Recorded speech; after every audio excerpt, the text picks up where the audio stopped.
Hi, subscribe to Revenge Tale not to miss new stories. I recently had a conversation with my wife, with whom we have been together for 11 years. Unfortunately, the conversation ended with her crying. It reminded me of a similar situation 3 years ago when I almost lost my job.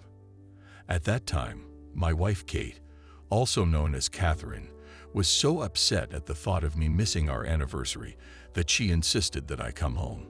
Time has passed, and now she won't be at the anniversary. I didn't say anything to change her mind. Despite this, the last 12 years have been the happiest of my life. When I first met Kate, she was 24 years old, and she was just starting her career in sales. She visited our architectural firm to convince us to advertise ourselves in fashion magazines, which we didn't have enough money for at the time. I noticed a charming woman with black hair in the crowd. After discussing the matter with my partner, he helped me get her attention long enough to ask her out on a date. After our first meeting, she admitted that she knew that we would not be able to pay for her services. Despite this, I fell madly in love with her. Our relationship developed over 6 months, and eventually she moved in with me for 6 months to transition from a roving lifestyle to a stable office job. We got married 4 months later. Every day I feel like I'm the luckiest person in the world that I was able to convince her to marry me. With a sense of urgency, I dial my boss's number again. I've been working for this company since the beginning. When Craig first started his company, our small group of designers, 4 of us in total, achieved remarkable success by reducing production time in various fields. "Craig, I know you're there. Please answer," I begged into the phone. Finally, I heard his voice on the other end of the line. "Dan, I'm very busy right now, do you know?" He replied shortly. Deciding to make everything brief, I said, "I'm leaving right now and won't be back until Monday." In response, he asked, "Are you leaving? Where are you going?" I replied, "I'm going to celebrate our anniversary with my wife. I'll be back on Monday.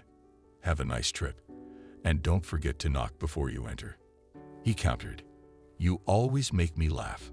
To which I replied, "You know, I hear that a lot, but not from those who really know you." Apologetically, I added, "I'm sorry, but since her department hired this guy, there has been tension in our house.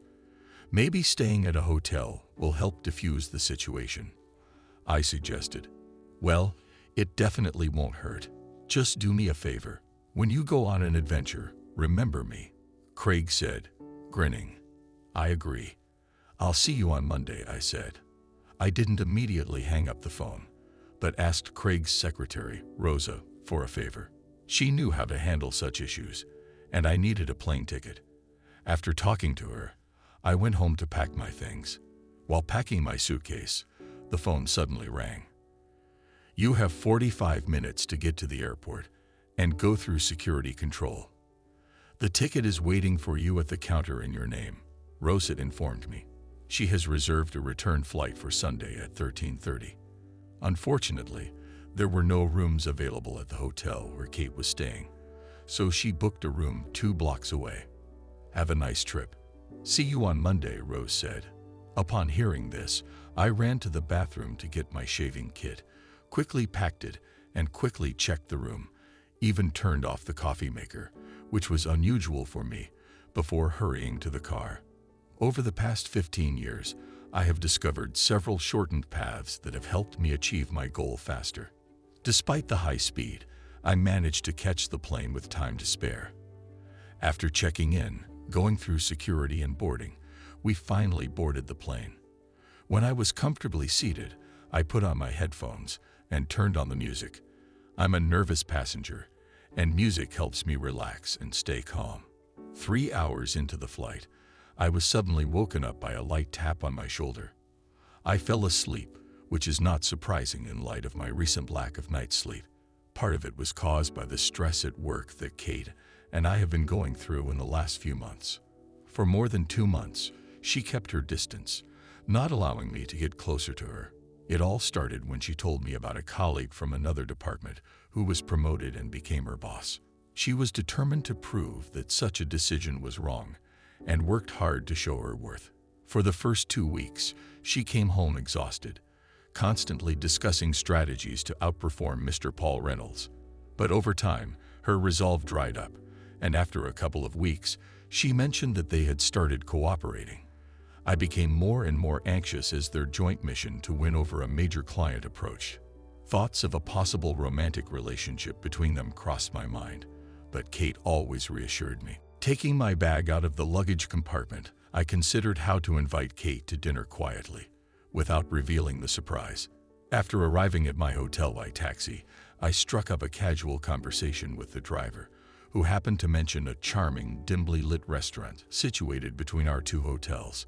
Intrigued by the idea, I expressed interest, as it coincidentally aligned with what I had in mind. After swiftly checking in, I quickly showered and rushed out, eager to catch Kate before she left for dinner. Glancing at the clock in the lobby, I noted that it was almost 5:30. Observing the bustling street, I decided to walk to my destination, following the directions provided by the receptionist. The stroll was pleasant, and I made sure to remember the charming restaurant mentioned by the taxi driver, which happened to be just a few steps away from her hotel. Additionally, upon exiting the taxi, I left the driver a generous tip. At 5:50, I entered the hotel lobby, joining the line at one of the reception desks. I exchanged a smile with a woman who gestured for me to come forward. "Hello," I greeted her warmly. "My name is Dan Cardiff. I would like to know if my wife, Catherine Cardiff, is in her room at the moment. If so, I would appreciate the chance to talk to her." "Catherine Cardiff, you said?" She double-checked, taking a moment to consult her notes. "Yes, she is a guest here. Give me a minute to check if she's in her room." With that, she dialed the room number. After a while, she turned to me with an apologetic tone. "I'm sorry, sir, but there was no answer. Would you like to leave a message?" "Not at the moment," I replied, a hint of disappointment in my voice. "I was hoping to surprise her. We have an anniversary tomorrow. I would be very grateful if you didn't mention our conversation," I requested hopefully. "No problem, sir," she reassured me. "I wish you a wonderful day tomorrow." "Sir," the woman added politely. "Thanks.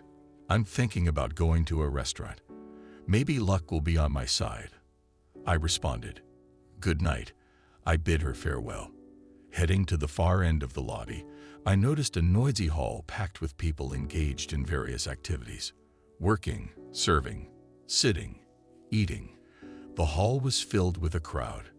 Understanding that the chances of finding her there were slim, I then spotted a restroom located closer to the back wall. I searched everywhere, desperately looking for any sign of her presence. Despite my efforts, she remained elusive.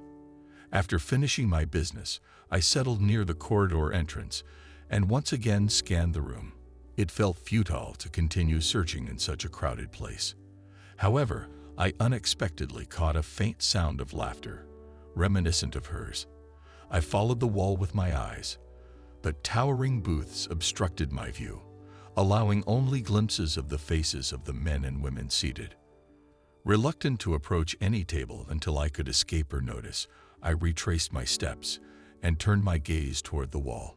Slowly making my way along the row of tables one by one, I reached the third one from the corridor where I was standing. And there, in that very booth, I saw her. She sat there, engrossed in conversation with a man I didn't recognize. Radiant and dressed in the same elegant dress she wore during evenings filled with dancing, they appeared relaxed in each other's company. I couldn't help but wonder what was truly occurring between them. Their interactions seemed far more intimate than a typical dinner with a colleague. My heart raced as he leaned closer to her, prompting me to instinctively grasp the doorframe for support. As she bent down, their lips met in a tender kiss. Filled with a mix of emotions, I decided to leave the doorway and move towards the center of the hall. Sinking into one of the padded chairs with a high backrest, time seemed to blur. I sat there, never taking my eyes off their table. Suddenly, I heard her laughter once again, drawing my attention. Turning my head, I saw her walking beside him, tightly holding his hand with both of hers. Their closeness, coupled with the general merriment, piqued my curiosity. They strolled past me, just 15 feet away, and even though they conversed, my focus was solely on the adoring expression she wore as she gazed at him. It had been a long time since I had seen such an enamored look. At that moment, my breath caught in my throat, and I was momentarily speechless. Determination surged within me, and I headed for the exit, my expression likely revealing my displeasure. I walked straight to the sidewalk, unable to take my eyes off them. She clung to his arm, leaning affectionately against him. I watched as they walked down the street, eventually turning a corner and disappearing into a restaurant that I had noticed earlier as I snapped out of my trance. I quickly headed for the door, filled with a surge of determination. Suddenly realizing my surroundings, I decided to slow down to give them enough time to move away from the entrance. I stopped, took a few deep breaths in an attempt to regain my composure. There was undoubtedly meaning in their faces, but I wanted more, although I couldn't quite figure out what it was. Gathering my courage, I opened the door and cautiously entered, sticking to the wall, since the entrance was unattended. I stood there patiently, waiting for my eyes to adjust to the surroundings, looking around the room. Finally, my gaze settled on them.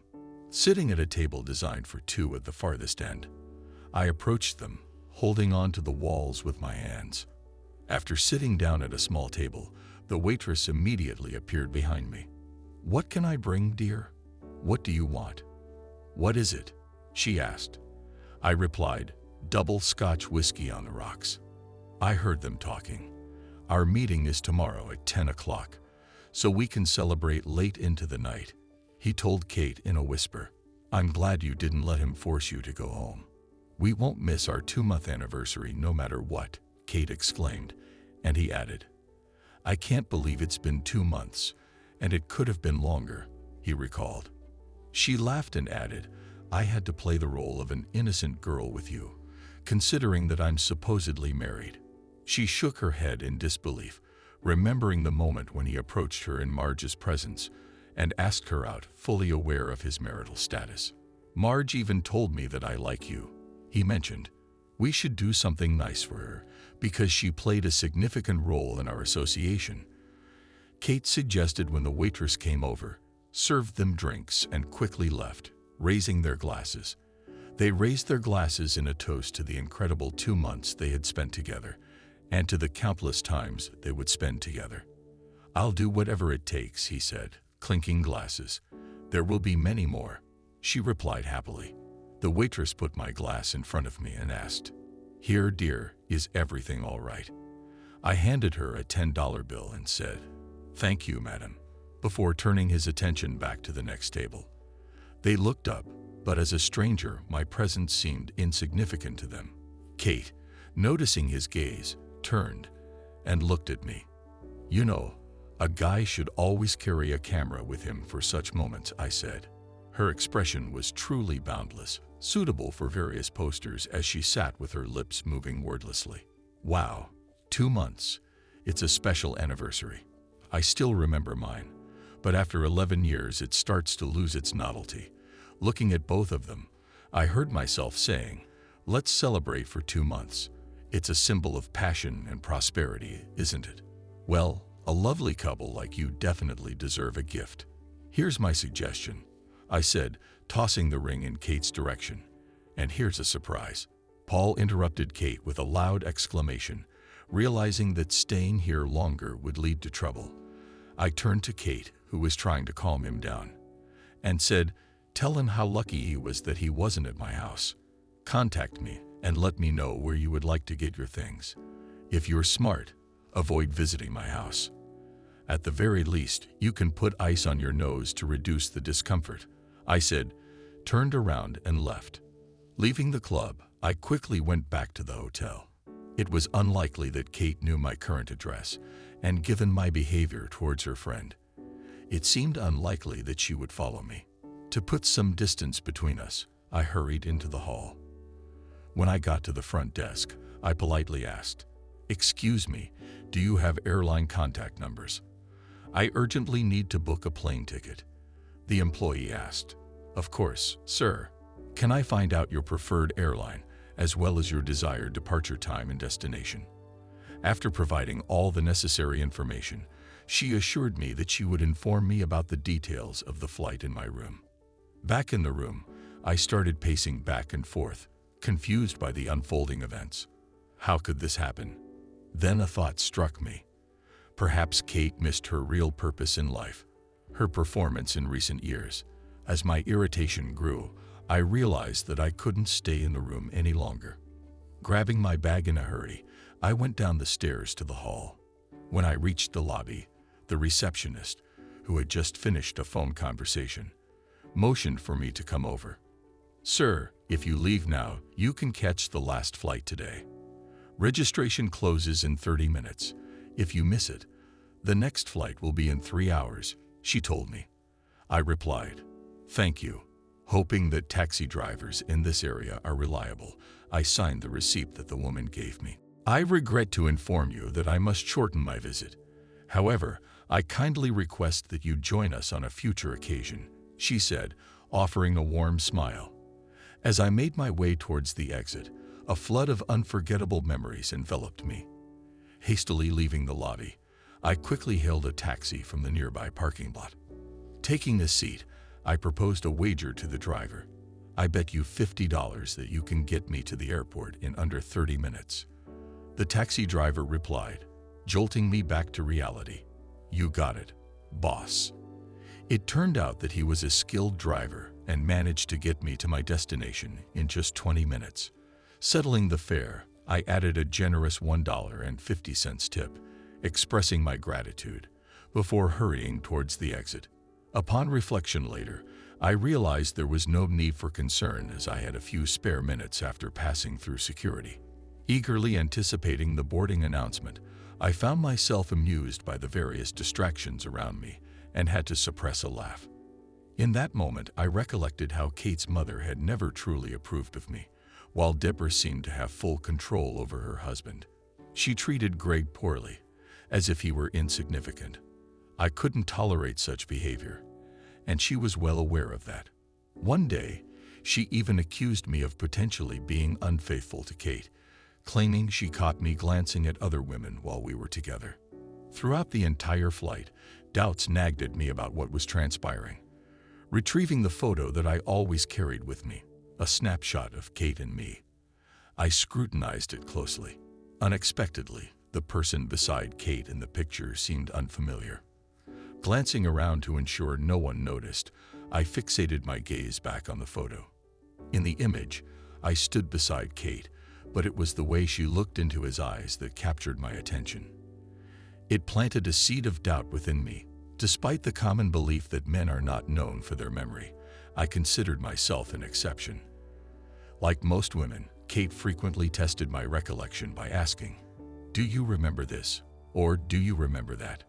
Unfortunately for her, I remembered everything.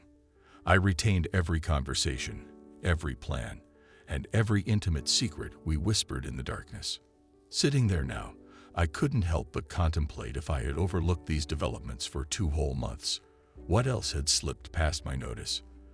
This man had shown interest in her since the first week they met, yet Kate claimed to have rebuffed his advances to preserve the appearance of her marriage. The thought of them being together troubled me deeply. I devised a 2-part plan. Firstly, I would return home, pack all of her belongings, and take them to her mother's house. Obviously, the elderly woman would find a way to blame me, but the pursuit of truth was paramount. Upon our arrival at the airport, our family life was unraveling. I headed straight for my car and joined the line of vehicles exiting. The drive home felt like a blur, and I struggled to recall much of it. Nonetheless, I reached my destination. The duration of the journey remained a mystery, but honestly, it didn't matter.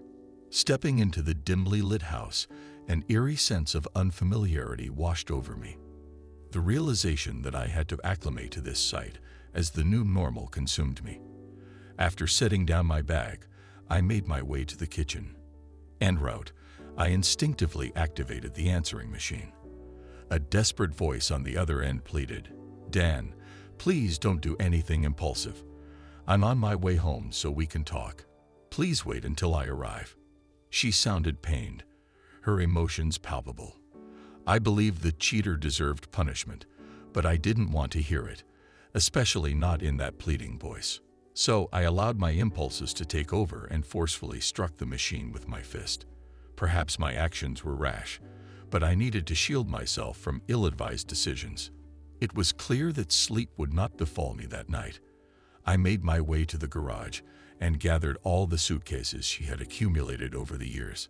Selecting a large black suitcase and a bag for her clothes, I placed them aside and brought the rest to the bedroom. Rifling through her closet, I meticulously selected a few items, hastily stuffing them into one of the large bags. I repeated this process multiple times before turning my attention to the dresser. It had been ages since I had seen any underwear tucked away there. For a fleeting moment, the idea of grabbing some hot dogs crossed my mind. I was supposed to go to her mother's house, but I had no desire to do so. Instead, I opted for a solitary gathering with lox and marshmallows. I didn't want to deal with her parents or anyone else, so I took matters into my own hands. Rather than waiting for her, impulsivity guided me to the hardware store to purchase new locks. Returning home, I quickly recognized that I couldn't leave the assortment of belongings in the front room. Following my train of thought, I loaded everything into the car and drove to her mother's house. With caution, I unloaded near the garage, unwilling to burden Greg with additional work, especially since his wife and daughter wouldn't lend a hand. As the third box tumbled to the ground, my mother-in-law appeared. "Hi, Dan. What is all this? What's happening?" she inquired. I explained to Kate that when she arrived, she might need her clothes. Initially, I had thought she would bring them herself, but I couldn't wait any longer as they were cluttering the front room. In a confused and pale-faced state, she asked me, "What do you mean when Kate arrives? I thought she wasn't in town yet. Why would her things be here?" "Deborah, I'm not entirely sure how she plans to sort things out, but I assumed she might stay with you temporarily. She may be considering moving in with the person she's been spending time with, but I can't say for sure. That's why I brought her stuff," I explained. As I saw her face grow even paler, she responded, "What are you implying? How can you accuse my daughter of such things? She had to stay there for work. She'd never cheat on you." Her voice trembled, nearing hysteria. "I even saw them together last time. They looked happy. They were joyfully celebrating their 2-month anniversary at a lively nightclub near their hotel. I repeatedly asked her to join me at home for our anniversary, and she regretfully said she couldn't. Determined, I hopped on a plane to be with her. However, when I arrived, I found them having a close dinner. The atmosphere was romantic, and I didn't want to intrude on their special moment. Besides, witnessing their tender kisses across the table, I needed some time to gather my thoughts. When they passed me in the hotel lobby, I contemplated saying something, but she gazed at him and whispered in his ear. At that moment, I couldn't bring myself to disrupt them either. I just needed some fresh air, so I stepped outside. To my surprise, they left and headed to the nearest nightclub. I sat at a nearby table and overheard her saying she didn't want to leave him on their 2-month anniversary, and he corrected her, saying it was their 3rd month. It dawned on me that if I wanted to leave, I'd have to intervene. I tried to stay inconspicuous, but I knew I had to find evidence. After 10 years of sobriety, I took my first sip of a drink. It had been 10 years since Kate expressed concern about my drinking, which she believed could jeopardize our marriage. In response, I gave her my wedding ring, thinking it was a sensible gesture to give each of them something of their own. But honestly, I preferred his gift over mine. Now, as I awaited her return and the inevitable dramatic confrontation, I was sure she'd seek shelter at my doorstep for a while. I stated this to shock her. "You're lying. How can you say such things about your wife, whom you've been with for 11 years? She's told me everything. She's deeply troubled by it. I'll never refer to this woman as my wife again. You might feel obligated to support her because she's your daughter, but I have no such obligations. I witnessed everything firsthand, And for the past 2 months, I've been living alone while she's been living with him since he joined this company. It's astonishing to see how she's changed, given the upbringing you provided. She looked me in the eye for 3 months straight, lying to me every day without a hint of remorse. If you think I'll allow her back into my home, then you're even more foolish than she is. However, it's your choice what to believe, and that's your issue. Personally, I've chosen to cut my losses. It's clear that she has strong feelings for this guy, and he's free to have her. She won't need to hide the relationship anymore. As soon as she's done with her charades, I'll direct her to this place. You can see for yourself who's being dishonest. As I instructed her, if she picks up, be sure to convey the message exactly as you want, including the fact that I'm eager to see how she handles this. With those words, I got into the car and drove away. Feeling restless, I wandered aimlessly around the house for several hours before finding a small corner in the garage where I set up an improvised workspace. Suddenly, my thoughts were interrupted by the sound of the doorbell. Curiosity got the better of me, and I went to the door and opened it carefully. Without saying a word, I instinctively took a step back. Kate entered the room, and I immediately realized I was in the garage. "You must have been in the garage," she remarked, closing the door behind her. "I tried knocking, but you didn't hear me." "I was just tidying up," I responded, observing the room's condition. Kate sighed and said, "Well, Mom already called me. It looks like you've already made up your mind about what to do with me." Kate looked at me, her face a mix of sadness and disappointment. "What did you expect? That I wouldn't mind you having an affair?" I asked her. She paused before responding. "I guess I wasn't thinking clearly, at least not rationally." I found myself immersed in disappointment. "It's truly disheartening because all I did was contemplate," I admitted. There was nobody around to divert my thoughts. I yearned for someone to join me for dinners, visit clubs, and revel in the mystery of darkness, while whispering sweet nothings and exchanging kisses. Unfortunately, I was left with a woman who could effortlessly deceive me, even as she looked me directly in the eyes. She could share my home, my meals, my life, and then be intimate with someone else. Not exactly a pleasant scenario, is it? "Are you truly ready to dismiss our 11 years together?" she questioned. "What is it?" she asked. "Did you even bother to ask me, Dan? Would it have bothered you if I had a genuine relationship with someone instead of playing games?" I had thought that such an important question would linger on. However, it seems irrelevant now, doesn't it? Now, you and the person I can't even remember the name of can freely move on, indifferent to my feelings. "No more arguments about who to spend our anniversary with," I declared, making my way towards a chair. "I believe I understand your perspective, Kate," she replied. "Do you truly understand, Kate?" Because I sincerely doubt it. For you, it was merely an act of infidelity. You probably found a way to rationalize it, maybe even shifting the blame onto me. Could it have been, Kate? Perhaps my actions pushed you into the arms of someone else, I inquired. She lowered her head and replied, "No, I don't blame you for this. It just happened. Having an affair for 2 months with someone other than your spouse isn't an accident. It takes effort, and more importantly, secrecy. To sustain the affair requires additional effort, and let me tell you, honey, you played your part well." I fell head over heels, completely and unconditionally. It's unbelievable that both of you managed to find time for your game. I can't fathom how it must feel to laugh about cheating on me. And that tearful phone call last night, what a performance it was. Maybe you should consider a new career. Your acting skills could easily surpass the last 3 Oscar winners. I must admit, I had a brief moment of uncontrollable laughter, just a spontaneous outburst before I managed to stop myself.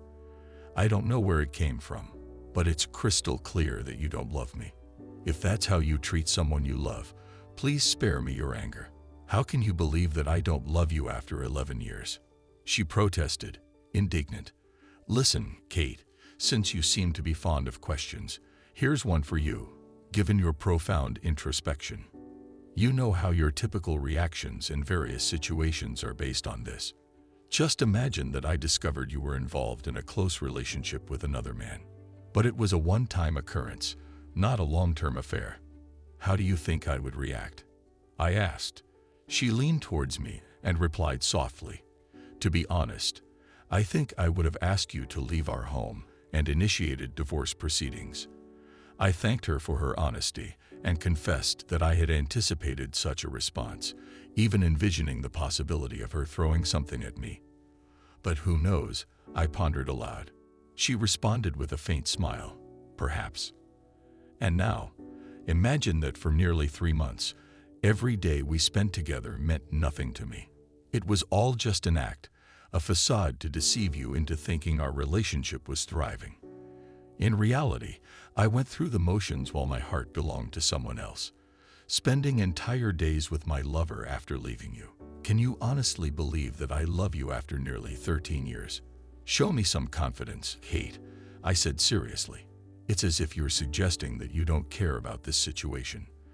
The time we spent together was immensely valuable to me. It wasn't just casual banter. I genuinely cherished being with you, she said. Do you remember the last time we were intimate, Kate? When was the last time you initiated one of our tender kisses? When did you last act like my wife, Kate? After witnessing and hearing what I did, it's hard for me to believe you're standing here claiming to love me. I'm not naive. I overheard you discussing him with that gossip Mark as soon as he arrived at the office. And then, to top it off, both of you came up with the idea of giving her a gift for bringing you two together. It seems like you've already found your next bridesmaid.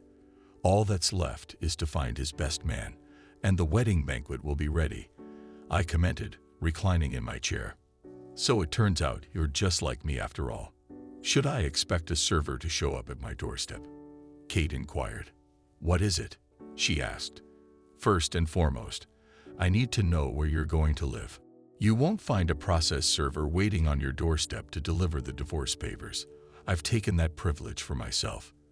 The case is closed. Escape from Kate and move forward. If you happen to see me with someone else, please refrain from intervening, I stated. What are you trying to prove with this? Kate asked. I suppose I didn't think I needed to prove anything to you. Everything I did for my own sake, not for you. Why would I fight for a man like you?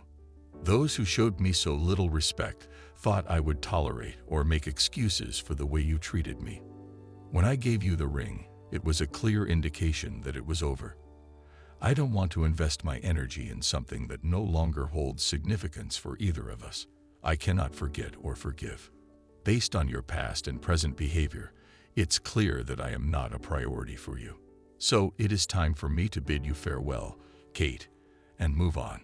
I don't pretend to understand how you expected everything to end, but you certainly ruined everything, I said, locking eyes with her. Now it's your turn to sleep at his place. You're kicking me out and keeping everything for yourself, she replied. To be honest, it seems unfair after 11 years. It always comes down to a deal, doesn't it? Well, that's settled, I replied calmly. If you need a house, you'll have to pay for it. As for me, I want to keep the house. I've fallen in love with it. With the extra space, I can finally transform it into what I truly desire. I assumed you and Bast had already found a place, I said. His name is Paul, she corrected. I couldn't care less about that. Really? Do you think he has nowhere to live? I asked. Well, of course he does, she responded. In that case, problem solved, I remarked. I was waiting for your answer, and then it occurred to me. So I guess you don't think his wife will agree to this arrangement, I said, noticing her expression. Wait, did you find out everything about him? How did you know he was married? She asked seriously. This isn't a joke. You really think I'm naive, don't you? Why else would you be here, Kate? So what's the deal? He doesn't want to divorce his wife for you, I continued. I hope you haven't seriously considered coming back to me. I've contemplated this particular question. I considered the possibility that our relationship had lasted 11 years. However, upon reflection, I concluded that we're done. I stated firmly. This decision was made by you. Let's reminisce about those incredible 2 months you spent together and hope for even more in the future.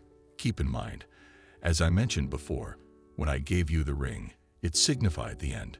Please refrain from making excuses about our 11-year history.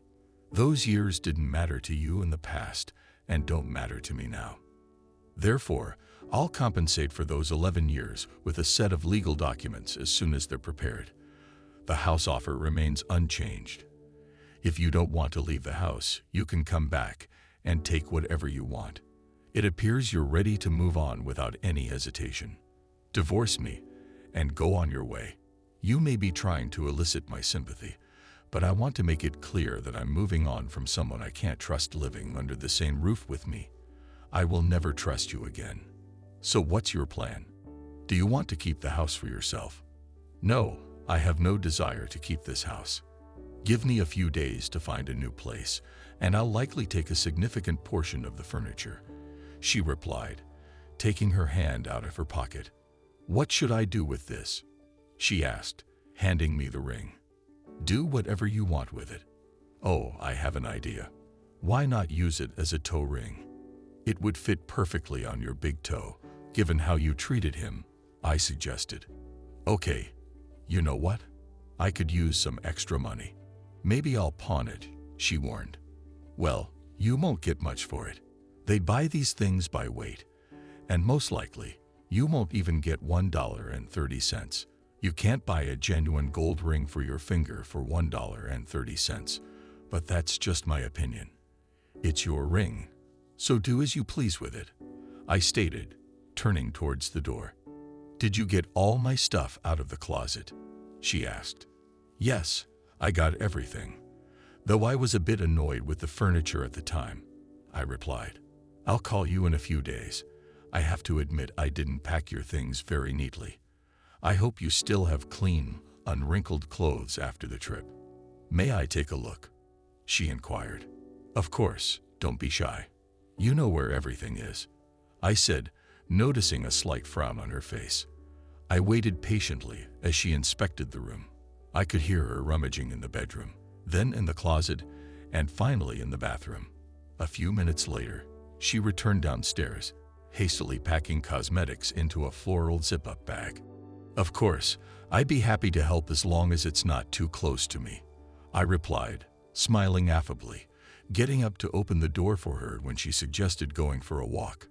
I paused for a moment, considering her request, and then an idea struck me.